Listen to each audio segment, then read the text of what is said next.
दोस्तों अभी हूँ अपने चयन कॉटेज नैनीताल में और अब जा रहा हूँ पनघोट की तरफ। तो पनघोट जाके एक बर्ड जो पनघोट की बर्ड सेंचुरी है उसमें जाके ट्रैक पे भी जाऊँगा, वहीं खाना वगैरह पकाएंगे। तो चलिए आपको आगे चल के दिखाता हूँ। ये दिन का नज़ारा है नैनी झील का और ये मॉल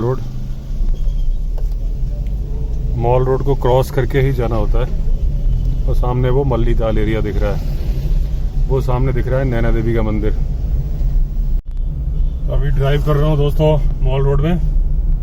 ज़्यादा ट्रैफिक नहीं है लेकिन ठीक है, आज मंडे का दिन है,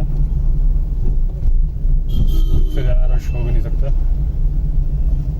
पेट्रोल ले लिया जाए, ये सूखा ताल एरिया है।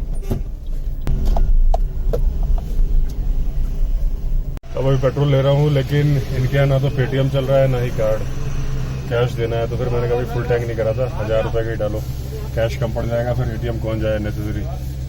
जनरली चलता है पेट्रोल पंप में, नहीं चल रहा है इसलिए नैनीताल में लिया था। नैनीताल में पेमेंट दे रहा हूँ भाई, वीडियो बना रहा है, चिंता मत करो, वीडियो बनाने के पहले कैश मांग रहा है। गोपाल आर्या सर, गोपाल आर्या जी है, इन्होंने देखो वीडियो नहीं बनाने दी, उसके पहले कैश मांग लिया। ये केव गार्डन है, इको केव पार्क है। इसमें बहुत सारी केव्स हैं, अच्छा है, काफी देखने लायक है। लेकिन मैं इतने सालों से नैनीताल आ रहा हूँ लेकिन मैंने खुद नहीं देखा कभी। ये कुमाऊं यूनिवर्सिटी है। अब हम जा रहे हैं पनघोट की तरफ। पनघोट और उसके आगे जाएंगे सिगड़ी। सिगड़ी भी एक छोटे से गांव का नाम है। और पनघोट, किलबरी और सिगड़ी मिला के बनता है Pangot Kilbury bird sanctuary. Himalayan birds की जगह है, तो मैं आज आपको ट्रैक करा के वो दिखाऊंगा। ये पॉइंट है स्नो व्यू। ये बाइनोकुलर लेके यहाँ पे लोग बैठे होते हैं और पैसे लेके दिखा रहे होते हैं। यहाँ से सामने स्नो व्यू दिखता है, हिमालय दिखता है अगर बादल ना हो तो। अभी तो बादल दिख रहे हैं मुझे और नीचे नैनी लेक का बहुत ही सुंदर व्यू आता है।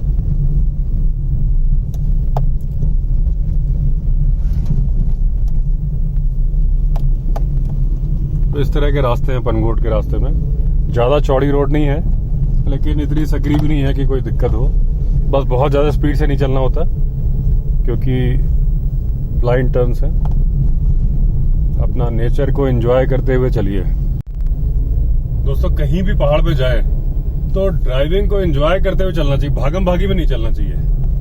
अब जैसे मैं आपको एग्जांपल के लिए बताऊं कि बहुत सारे लोग बोलते हैं अपने दोस्तों में, आप भी बोलते होंगे, कभी मैं भी बोलता था कि भाई मनाली जैसे 15 घंटे का, दिल्ली से 14-15 घंटे की ड्राइव है, मैं 10 घंटे में पहुंच गया। लेकिन 10 घंटे में पहुंचने के लिए आपने क्या किया होगा? एक तो पूरा लगातार गाड़ी चलाते गए होंगे, फिर आप कहीं खाना खाने को रुके होंगे तो भी जल्दी चलो भाई। और अल्टीमेटली जब आप 10 घंटे में पहुंच गए तो आपने किया क्या? ये भी देखिए बाइनोकुलर लेके बैठे हुए हैं पीछे। तो ये स्नो व्यू है, यहाँ से पैसे लेके हिमालय दिखाते हैं। तो अगर आप 10 घंटे में पहुंच गए तो आपने अल्टीमेटली अपने फ्रेंड्स को बताया यार मैं 10 घंटे में पहुंच गया। सबने कहा अरे वाह भाई 10 घंटे में पहुंच गया, बस बात खत्म। कोई मेडल थोड़ी ना मिला, ना ही कोई सर्टिफिकेट मिला जो हम अपने घर में लगा सकते हैं। लेकिन अगर वही आप 14 घंटे में पहुंचते तो आप उस ट्रिप को एंजॉय करते। वो ट्रिप आपकी घर से शुरू होती है और घर पे ही खत्म होती। तो आप जब भी हॉलीडे ट्रिप पे निकले, ये मान के चलिए जैसे ही आप घर से निकले वैसे ही आपका ट्रिप स्टार्ट हो गया। ट्रिप मतलब हॉलीडे स्टार्ट हो गया। तो आप अपना आराम से कहीं मैगी खाइए, कहीं रुकिए, फोटोग्राफी करिए एंजॉय करते हुए। तो वो ट्रिप कहीं भी रुकना है, अपने गाड़ी रोकिए, क्योंकि कोई अचीवमेंट ऐसा नहीं हमने वहां पहुंच गए इतने बजे, इतने घंटे में पहुंच गए तो झंडा फहरा दिया। अल्टीमेटली जाना है आपको, आराम ही करना है होटल में जाके भी। तो जो रास्ते की ब्यूटी है वो आप मिस कर देते हो जल्दी जाने के चलते। वो मत करो आप। मैं ज्ञान बहुत देता हूँ लेकिन ये भी पॉइंट है जहाँ पे बाइनोकुलर लेके लोग खड़े रहते हैं। और जब स्नोफॉल होता है,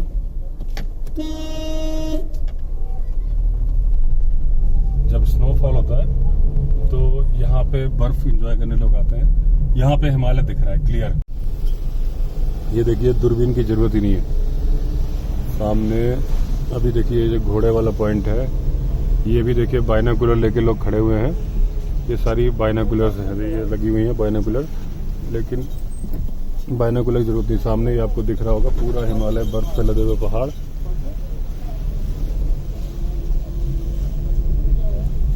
वो देखिए,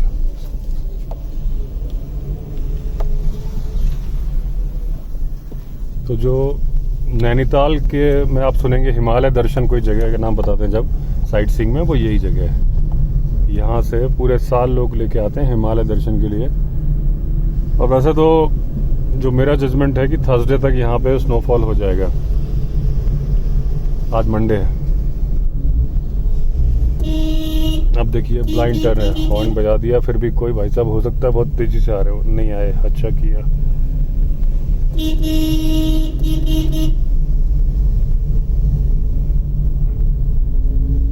इस पॉइंट पे बहुत बर्फ होती है, जब बर्फ का टाइम होता है ना तो पूरी बर्फ ही बर्फ होती है। 2018 में 27 जनवरी को मैं यहाँ था, रात को रुका था अभी जहाँ अपने सिगड़ी कॉटेज जा रहा हूँ, और स्नोफॉल हो गई थी अच्छी खासी। और इस पॉइंट पे मेरी स्कॉर्पियो नीचे जाते जाते बची थी। ब्रेक मारे, एक बच्चा सामने आ गया और ब्रेक में स्किड करने लगी। फिर मैंने टायर घुमा दिए तो टायर वो फावड़े की तरह से मुड़ गए और उन्होंने बर्फ रोक दी, नहीं तो नीचे जाती गाड़ी। तो बर्फ में चलाना बहुत मुश्किल होता है गाड़ी। दोस्तों थोड़ी थोड़ी बर्फ पड़ी हुई है यहाँ पे, मैं अभी आपको दिखाता हूँ। ज़्यादा बर्फ नहीं है, लगता है रात को गिरी होगी और सुबह तक है, या 1-2 दिन पहले गिरी होगी। ये बर्फ पड़ी हुई है, ये नीचे भी बर्फ है, ये भी सफ़ेद सफ़ेद है, सामने पहाड़ पे भी कई जगह पे 1-2 दिन पहले गिरी होगी। और ये क्योंकि शेडी एरिया है तो यहाँ पड़ी हुई है। दोस्तों मैं आपको बता रहा था ना पाला, वो ये होता है, ये मिट्टी में बर्फ है ये। तो देखिए इस पे जैसे ये गाड़ी का टायर पड़ता है एकदम ये स्किड कट जाती है, और छाँव वाली जगह पे होता है। ये भी देख रहे हैं पूरा छाँव थी, तो ये पाला है। इसमें सडन ब्रेक कोई करेगा तो गाड़ी स्किड करेगी। अच्छा, यहाँ पनगोट के रास्ते में आपको जगह जगह पे नो फायर के साइन लगे मिल जाएंगे। वो इसलिए नहीं कि घना जंगल है, घने जंगल तो और भी होते हैं और फायर जलाना नहीं चाहिए घने जंगल में किसी में भी, लेकिन यहाँ का रीजन ये है कि हिमालयन बर्ड्स की बर्ड सेंचुरी है। वो देखिए सामने नो हंटिंग का बोर्ड लगा हुआ है, ऐसे ही नो फायर के बोर्ड्स लगे होते हैं।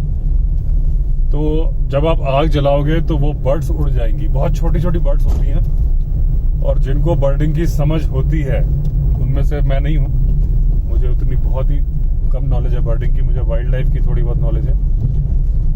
तो लेकिन जो बर्डिंग की समझ रखते हैं उनको यहाँ बहुत अच्छा लगता है, क्योंकि इतनी डिफरेंट स्पीशीज ऑफ बर्ड्स मिलती हैं यहाँ पे, हिमालयन बर्ड्स, कि आप 6-7 दिन भी रहोगे तो कम है।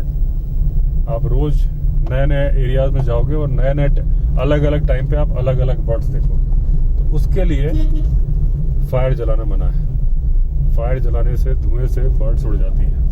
सामने नज़ारा आप हिमालय का, कितना क्लियर हिमालय दिख रहा है, बिना जूम के साफ हिमालय की लाइन पूरी जा रही है। किलबरी का ट्रैक है ये, बर्ड सेंचुरी जिनको ऑफिशियली देखनी होती है उसका ट्रैक है। और ये birds Naina Devi Himalayan bird conservation reserve, ये बर्ड्स के कुछ फोटोग्राफ लगे हैं। मैंने देखा कुछ यूट्यूबर्स ने वीडियो बनाया कि भाई पनगोट में कोई बर्ड सेंचुरी नहीं है, यहाँ नहीं आना चाहिए, ऐसी नेगेटिव बातें बोली, गलत है, बिल्कुल आना चाहिए, बहुत ही खूबसूरत जगह है। उनको नॉलेज नहीं था कि कहाँ जाना चाहिए, ये जगह है, यहाँ से ट्रैक करके जाना चाहिए। अगर तो वो बर्ड सेंचुरी में बर्ड्स बंद नहीं होते, खुले होते हैं। और ये पनगोट बर्ड सेंचुरी फेमस है, फॉरेनर्स भी बहुत आते हैं। ये देखिए नीचे एक बर्ड के शेप में 2 बर्ड्स और नीचे एक लेक है बनाया हुआ है। तो ये सारी जगह है, लेकिन पता होना चाहिए, पहले आप इंफॉर्मेशन ले तब आए, क्योंकि अगर आप यूट्यूब में बोलेंगे कि यहाँ नहीं आना चाहिए तो नेगेटिव इम्पैक्ट जाता है। आप इन्फ्लुएंसर हो, ऐसा नहीं करना चाहिए। तो अगर आप इन्फ्लुएंसर हो दोस्तों तो पॉजिटिविटी फैलाओ। हो सकता है कोई चीज आपको पसंद ना आए, क्योंकि हर जगह हर चीज मुझे पसंद नहीं आती, लेकिन अगर मैं बोलूँ यार ये चीज नहीं है यहाँ मत आओ, क्योंकि सारे लोग मेरे टेस्ट के तो है नहीं। वो जगह बनी है, होटल बने हैं, इतनी सारी जगह बनी है, किसी को पसंद है। कोई आदमी बर्डिंग का इतना दीवाना है कि यहाँ 10 दिन गुजार देता है। फॉरेनर्स मैं तो जानता हूँ, तो फॉरेनर्स यहाँ 10 दिन रह जाते हैं, और आपने बोल दिया कि यहाँ मत आओ, गलत है। आपको नहीं पसंद आया, कोई आप ये बोल सकते हैं यार मुझे जगह पसंद नहीं आई, आप देख लो, क्योंकि निगेटिविटी इन्फ्लुएंसर को कभी नहीं फैलानी चाहिए। निगेटिविटी केवल एक ही जगह अच्छी लगती है और वो है कोविड रिपोर्ट। बस बाकी जगह पॉजिटिविटी ही अच्छी होती है। अगर आपको तड़क भड़क चाहिए, भीड़ भड़क चाहिए तो नैनीताल जाइए, पास में ही है, काफी अच्छा लगेगा। और अगर आपको शांति चाहिए, ये घने जंगल, ट्रैकिंग, आप बाइनोकुलर लेके आइए, जूम लेंस का कैमरा लेके आइए, बर्ड्स को देखिए। डिफरेंट बर्ड्स हैं, पूरे में फैली हुई हैं, हजारों स्पीशीज ऑफ बर्ड्स हैं यहाँ पे, हिमालयन बर्ड्स जो और कहीं नहीं मिलती। पनगोट किलबरी वाइल्ड लाइफ सेंचुरी मिलती है। उसके लिए आपको जाना पड़ेगा। आप चढ़िए, पहाड़ पे चढ़िए, ट्रैक करिए, एक जगह रुकेंगे, आपको पेड़ पे चिड़िया की आवाज आएगी और आप जूम करेंगे तब आपको दिखेगी। छोटी छोटी बर्ड्स होंगी, डिफरेंट कलर्स की, कोई लाल है, कोई पीली है, कोई कुछ है।